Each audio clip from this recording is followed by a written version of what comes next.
I've been very interested in Dan Millman's work ever since I read Way of the Peaceful Warrior many years ago.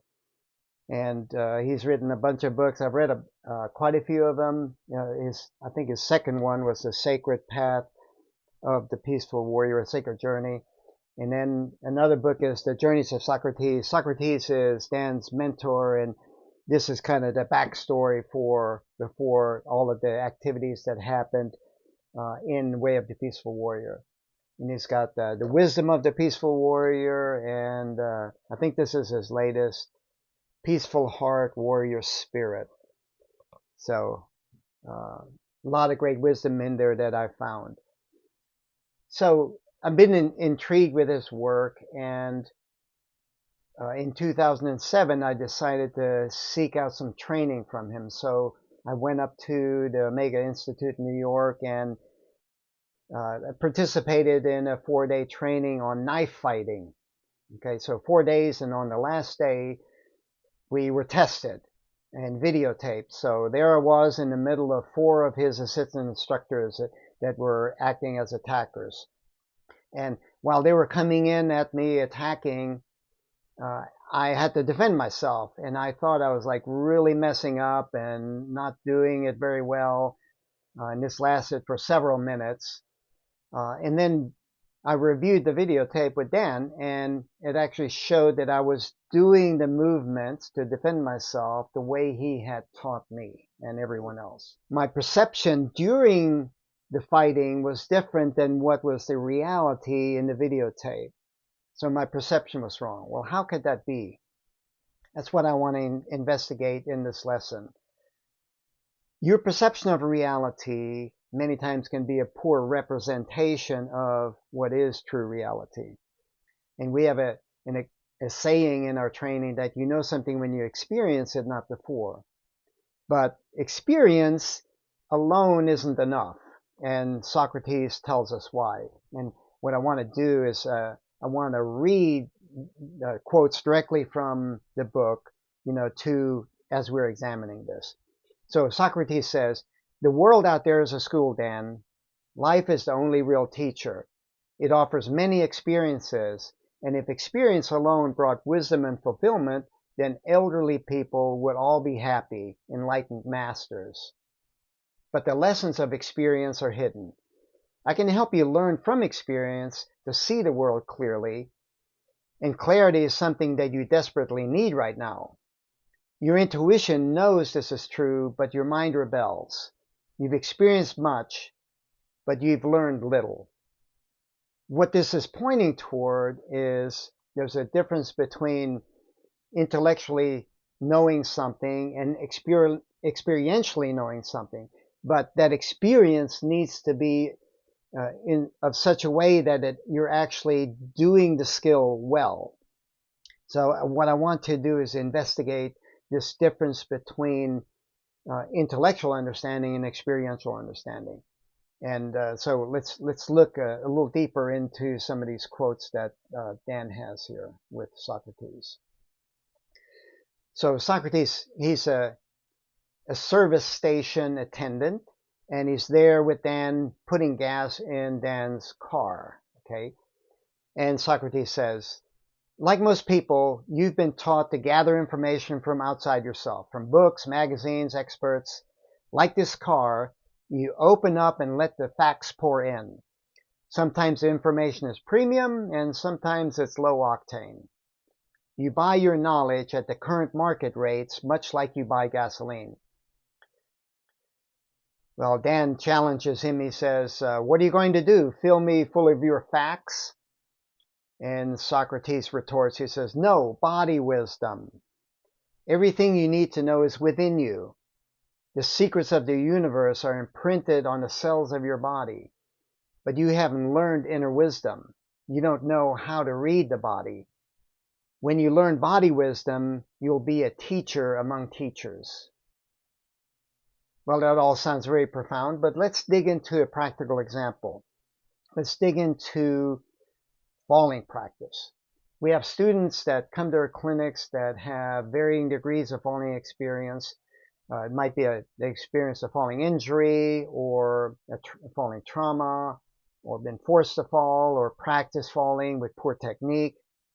And so we help them understand their motivation and how to focus their attention, for doing falling practice in a proper way. Motivation first. We all tend to be achievement motivated, which means that especially when we're doing something that is scary or dangerous, we can tend to want to be at the end of that, like to get it over with. That's achievement motivation. Well, that devalues the stress of that experience, and all of the value that you can draw from it and learn from it is in that stress. So you need to shift your motivation toward being more learning-based motivated, where you want to be in the stress of the experience. The second part of this is to focus your attention. Like I was talking about in the knife fighting example, that relying on the intellect alone creates false perceptions. And again, you know something when you experience it, not before. But what kind of experience? You need to have a quality experience when you're practicing falling. So making our shift in motivation and knowing how to focus our attention, these shift our perception to be able to find the hidden wisdom in experience that Socrates is telling Dan about. So let's look at a few false perceptions and how we can clarify those perceptions through this way of being learning-based motivated and how to focus our attention. Number one, a short fall is a safe fall. False perception. It's exactly the opposite of that. Many times mental training, what the thoughts and perceptions that you have in your mind are not only wrong, they're completely wrong, like 180 degrees wrong. The true reality, the true perception, is that a longer fall where the belay gives a cushioned catch allows the climber to pendulum into the wall more softly and creates a safer fall. So that's the hidden wisdom that you find by shifting your motivation toward small incremental steps as motivation and then how to focus your attention.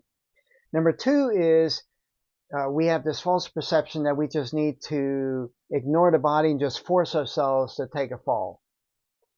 And what happens there is we generally take falls that are too long, too much stress, we can't process it.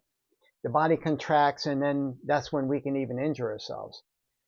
The hidden wisdom is that we need to actually not ignore the body. We need to listen to the body, because the body gives us accurate information about how stressed we are. And then we can pull back into our comfort zone a little bit if we're too stressed, or we can move into the stress zone if we're too comfortable. The body gives us an accurate information about our level of experience, and we need to pay attention to it. That's the hidden wisdom. Number three is that overhanging terrain, like really overhanging terrain, is the best terrain for practicing falling.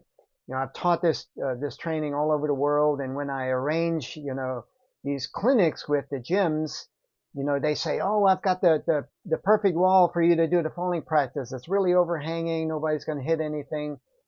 And I tell them, no, that's not the best terrain. I need vertical terrain. Why? Because you need to, and this is the hidden wisdom, you need to practice in the same terrain that you're going to be climbing in. And most climbs, most climbing that you're going to be engaged in is like off vertical or off vertical. And so that's the kind of terrain you need to practice in. So you can actually practice what it's like to impact the wall and respond to that, so that you have that skill when you do your actual climbing. Okay. Number four, if you're on like slightly overhanging terrain without falling practice, you can have a false perception that when you fall, you're just going to fall straight down and you're just going to fall into air. Wrong. Things don't move in straight lines in nature. When you fall, there's some movement out away from the rock, and you actually fall in an arc. And especially if you get a hard catch from your belayer, you can fall into air and then get pendulumed into the rock and injure yourself. So the hidden wisdom is that you can injure yourself by just falling into air. And so you need to find a way to increment into that in a way that you can diminish chances of injury and also train your belayer to give you a proper catch. Number 5, our students many times experience a fear of letting go of the rock, to take the fall, even in the practice falls. And they develop this strategy. Their mind tells them, well, if I just let go quickly, then I don't have to deal with that fear. False perception. You don't jump over the fear to diminish the fear. You have to find a way to go through it. So we have a little drill that we teach them. We call it the catch release, where you're in a climbing stance, getting ready to do falling practice, and you just kind of pull yourself in, let go of the rock, and then grab it back again while you're breathing. And it's kind of like you're letting go of control and grabbing it back again over and over again. And that diminishes, it kind of processes the fear and the stress you're experiencing so that then you can go into the fall. That's the hidden wisdom in clarifying your perception. The last one I'll share is that you can have a perception that when you're falling through the air, you can't control anything. False. You can control yourself. You're not attached to the rock, but you can still control what you do with your body, what you do with your eye focus, like where you're looking, and what you're doing with your breathing, so that you can process the stress of that fall and respond to it as well as possible. That's the hidden wisdom in that false perception. So shifting perception, as I've described in these examples, they help us find the hidden wisdom. And what's really important here is that climbing is dangerous, and you're making a lot of decisions about engaging that dangerous activity. Those decisions, you need to accept responsibility for those decisions. And understanding what I've described so far, and how to practice falling, how to shift your motivation, how to focus your attention, that gives you tools for being able to make more appropriate risk decisions about how you're going to engage something dangerous, like falling practice or climbing. So what I'd like to do in the rest of this lesson is to talk about, can you be happy in this learning-based motivation, in the middle of the stress? Like I've been saying, that you have to practice for its own sake. So I want to investigate that with some dialogue going back and forth between Socrates and Dan. Okay, Socrates first. A warrior is not something you become, Dan. It's something you either are in this moment or something you are not. The way itself creates the warrior. And Dan challenges Socrates. He says, Socrates, all my illusions have shattered, but there seems nothing left to take their place. You've shown me the futility of searching, but what about the way of the peaceful warrior? Isn't that path a search? Socrates says, after all this time, you finally come up with a juicy question, but the answer is right in front of your nose. All along, I have shown you the way of the peaceful warrior, not the way to the peaceful warrior. As long as you tread the way, you are a warrior. These past 8 years, you have abandoned your warriorship, so you could search for it. But the way is now. It always has been. Dan says, what do I do now then? Now, where do I go from here? Socrates says, who cares? A fool is happy when his cravings are satisfied. A warrior is happy without reason. That's what makes happiness the ultimate discipline. Above all else I have taught you, Dan, this is the final task I will ever give you, and it goes on forever. Act happy, feel happy, be happy, without a reason in the world. Then you can love and do what you will. Dan's not convinced. He says, but Socrates, some things and people are very difficult to live. It seems impossible to always be happy. Nevertheless, says Socrates, that is what it means to be a warrior. I'm not telling you how to be happy, you see. I am telling you to be happy. Why worry? Better to live until you die. I am a warrior. My way is action. I'm a teacher. I teach by example. Words aren't enough. Teach what you've realized through your own experience. And that's what we want you to understand when you take our training, when you dig into this material. And that is, when you're in the middle of the stress, do it for its own sake. Don't try to figure out reasons for why you should be happy in the middle of the stressful experience. If you're doing it incrementally and focusing your attention, then your motivation is going to be such where it is learning based. And you can want to be in the stress of that experience, enjoy it, learn something, and maybe have some fun. That's the lesson for this as we're digging into Dan Millman's work.